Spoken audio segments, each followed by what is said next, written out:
안녕하세요, 유쌤입니다. 오늘은 수준 높은 대화법을 구사하는 사람들의 능력 3가지라는 주제로 함께 하겠습니다. 지혜로운 사람, 여러 방면으로 티가 나죠. 이게 제일 티가 나는 경우가 누군가와 이제 대화를 나눌 때, 그게 이제 좀 더 두드러지게 나타나요. 그러니까 좋은 분위기를 유도할 줄 알고, 그리고 이제 유익한 결과를 얻을 수 있도록 자연스럽게 이제 대화를 이끌어 가는 거죠. 누구랑 얘기를 하더라도. 그야말로 정말, 지능도 높아야 되고, 지혜로운 사람들의 특기라고 할 수 있는데, 오늘은 그 특기 중 대표적인 3가지, 그들은 어떤 능력을 갖고 있기 때문에 그런 대화를 이끌어 나갈 수 있는지에 대해서 알아보도록 하겠습니다. 자, 첫 번째, 상대를 이해하는 능력이에요. 이게 사실 근본적이라고 할 수 있죠. 단순히 이제 말을 잘하는 테크닉이 문제는 아닌 것 같아요. 그러니까 혼자 이제 누군가와 함께 이야기를 나누는 거죠. 혼자서 하는 걸 대화라고 하진 않잖아요. 누군가와 함께 대화를 나눠서 성공하는 대화란 뭐냐? 상대와의 연대예요. 그래서 대화가 끝나고 나서 그 사람과 더 가까워진 느낌이 들거나 저 사람과 다시 만나고 싶은 어떤 그런 느낌이 드는 게 그게 바로 이제 더 큰 연대감을 느끼는 게 이게 좋은 대화라는 거죠.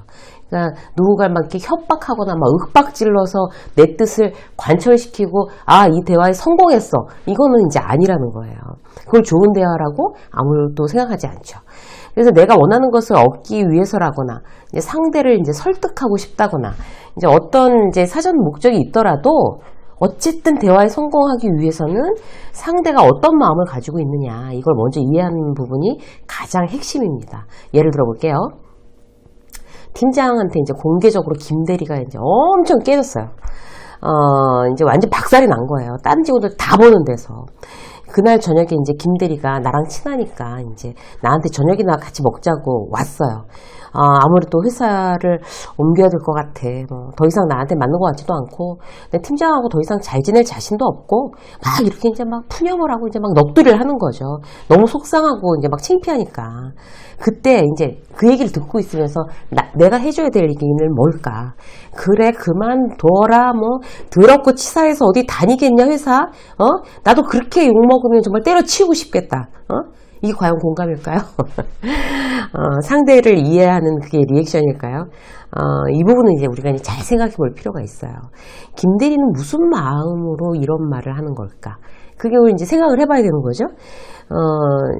그걸 이 사람의 얘기를 듣는 내내 이제 마음을 열고 있으면 김대리의 마음을 이제 그 사람 얘기하는 거에서 쭉 읽을 수가 있어요.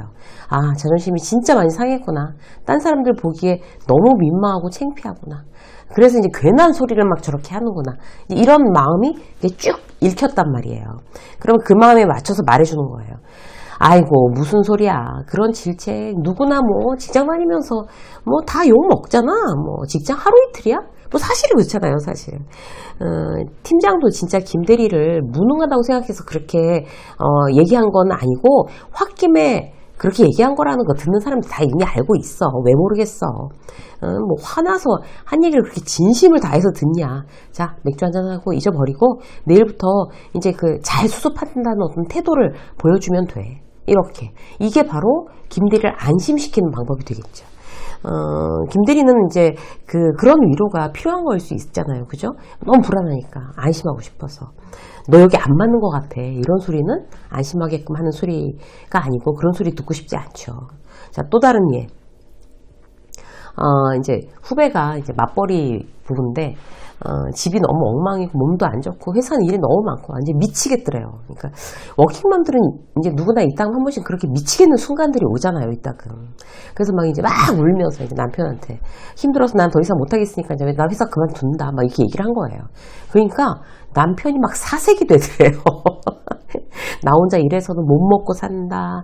그만둬도 내가 먼저 그만둘 거다. 너 그만두면 나도 그만둔다. 막 이러면서 협박을 하더라는 거예요.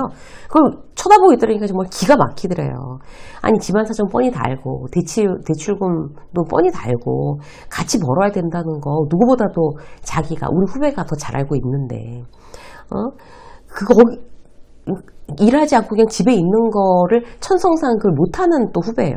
그런데 그냥 힘들다고 한 얘기에 그렇게 남편 정색을 하고 그만두면 절대 안 된다라고 얘기를 하니까 얼마나 정말 그 남편이 괘씸하겠어요.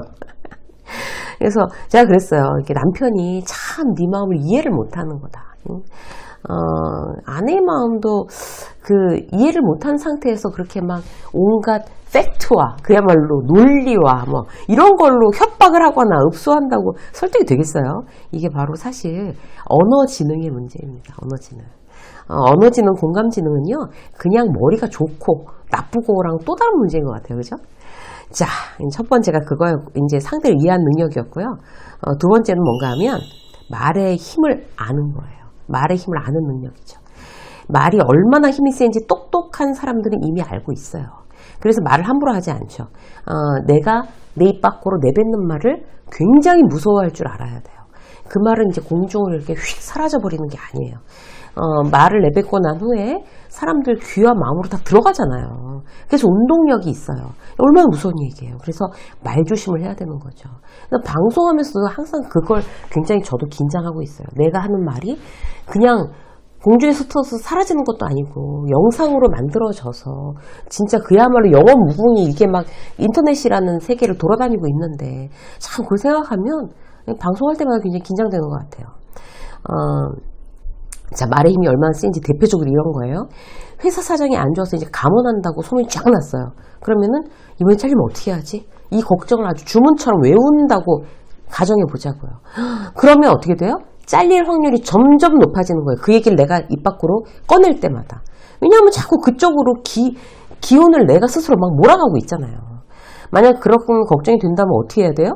머리 싸매고 막 누워가고 잘리면 어떡하지? 이번에 잘릴 것 같지? 어떡하지? 이렇게 얘기를 하는 게 아니라 플랜 B를 만들어야죠. 입 딱 다물고. 절대로 말로 내뱉지 말고 이번에 감원 대상이 된다면 이직을 해야 될지 창업을 해야 할지 그러면 시장 조사를 하든지 뭐 헤드헌팅 회사에다가를 알아보든지 그 걱정하는 에너지를 플랜 B에다가 올인하는 거예요. 그게 나를 위해 최선을 다한다는 의미죠.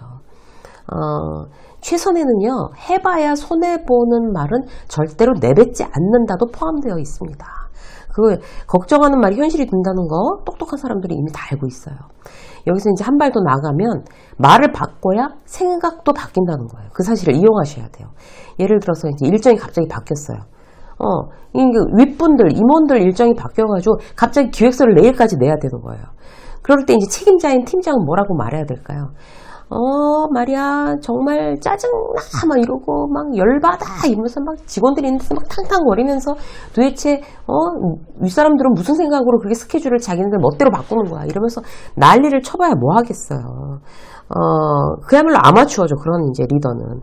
머리 좋고 똑똑한 리더는 어떻게 할까요? 그런 부정적인 감정을 말을 통해 긍정적으로 바꿔버리는 거예요. 에너지를 바꿔버리는 거죠. 아주 일이 아주 다이나믹하게 됐어. 이렇게 빨리 해버리면 이번 금요일날 진짜 한가해서 불금 되겠는데? 뭐 이렇게. 못할 게 뭐 있어? 해보지 뭐. 기적을 한번 보여줄까? 뭐 이렇게. 그러면서 이제 막 실실 웃는 거예요. 그러면 그렇게 짜증 안 내고 막 너무 허탈하게 실실 웃는 팀장을 보고 팀장이 드디어 일이 많으니까 미쳤는갑다. 이러면서도 팀원들도 부정적인 에너지를 이렇게 뒤집어 쓰진 않아요. 그죠? 이게 바로 생각조차 바꾸게 하는 말의 힘입니다. 생각이 경직되어 있거나 막 열받아 있으면 그걸 말로 내뱉는 순간 더욱더 그게 이제 가속도가 붙는 거죠. 그래서 말을 거꾸로 긍정적으로 뱉으면 생각 자체가 부정적에서 긍정적으로 변할 확률이 훨씬 더 많다. 이거라는 거죠. 말을 바꾸면 생각도 이제 변한다는 어떤 원칙을 아는 사람은요, 이렇게 이제 말을 이용해요. 말에 의해서 생각만 변할까요? 몸의 모든 기관도 움직인대요. 이게 뇌과학자들이 실제로 이제 논문에서 한 얘기예요. 아침에 일어나서 와 이제 막 기지개면서 와 좋은 아침이다 컨디션 너무 좋은데 이렇게 내가 말을 내뱉는 거하고 자고 일어났는데 왜 이렇게 아침부터 피곤하냐 이렇게 내가 말을 내뱉는 거하고 내 몸이 어떻게 기억을 하겠냐고요.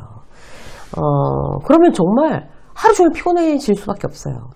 언어 습관이 내 일상의 행복과 불행에 영향을 대단히 많이 끼칠 수밖에 없습니다. 그래서 성공하려면 제일 먼저 말 습관부터 바꿔야 한다는 게 이런 원리 때문이에요. 똑똑하게 이제 우리가 이제 말을 활용하는 거 오늘 다시 리마인드 하시자고요. 자, 세 번째. 대화는 말로만 하는 게 아니라는 사실을 아는 거예요. 예능 방송에서 이제 한 예능 방송에서 봤어요. 홍진경 씨가 누군가하고 이제 막 대화를 나누는 장면이 나와 있어요. 그러니까 그게 이제 대화법에 대한 이야기를 하고 있었던 것 같아요. 그래서 이제 홍진경 씨가 이렇게 얘기했어요. 신부님한테도 물어봤대요. 너무 피곤해서 누워서 기도해도 되나요, 신부님? 이렇게 물어본 거예요, 신부님한테. 그랬더니 신부님이 몸도 기도하셔야 됩니다. 이렇게 대답을 했다는 거예요. 정말 지혜로운 신부님의 대답이죠. 그 말이 굉장히 홍진경 씨는 인상적이었대요. 그 얘기를 들으니까 저도 굉장히 아주 이렇게 뜨끔했어요. 저도 이제 크리스찬에서 기도를 하잖아요. 그런데 너무너무 피곤하면, 누워서라도 기도하는 게 안 하는 것보다 더 낫겠지? 이럴 때가 있어요, 사실. 근데 몸도 기도하는 거래잖아요. 그러니까 그렇게 누워서 기도를 하면 몸은 기도 안 하고 그냥 마음만 기도를 하는 거잖아요. 내가 너무 안이하게 생각했구나. 그런 생각이 들더라고요. 꼭 기도뿐이겠어요? 대화에도 이걸 고스란히 적용할 수 있습니다. 달변과 이야기하면 그 사람과의 대화를 굉장히 사람들이 즐거워할까요? 꼭 그렇지는 않아요. 현란한 말솜씨를 가진 사람이 일방적으로 나한테 얘기한다. 그게 무슨 도움이 되겠어요?